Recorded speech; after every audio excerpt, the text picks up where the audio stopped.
When it comes to Sharp is probably the main reason that Sharpen exists, is to assist with marking sharp and assisting with auto smooth, but also allow users the ability to kind of manually control how auto smooth affects their lives. To show this in action, we'll just take the shape and just sharpen it.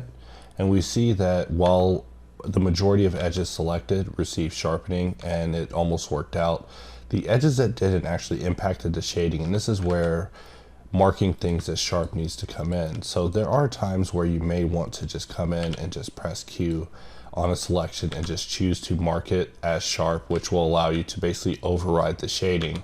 The alternative to this is to just go under your normal settings and actually lower down your auto smooth settings to actually accommodate these angles, which is another way to work. But notice that I had to get as low as 2 degrees, well, as low as 9 degrees, 7, just to get this to shade right, versus me actually wanting to have this at the range of, say, something like 39 or 40, and then have the ability to control the shading myself manually.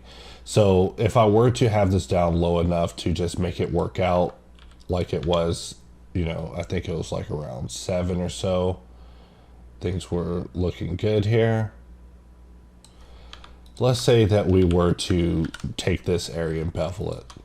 Well, we also see that this area is also experiencing some shading issues as well.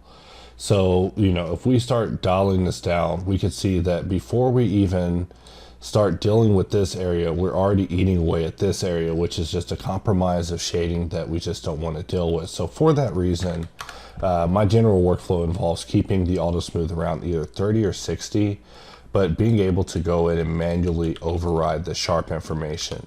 And even as far as this sharp information goes, while we have something like weighted normal, that once you put that on your modifier stack, even though it is a bit of a performance hit, it does improve your shading.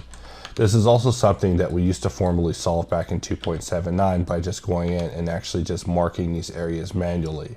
And you can see that hard marking something results in a very prominent bevel transition for these curved areas, but it also results in very hard linear shading for these flatty areas, which is pretty much the primary way that we used to work back in the day.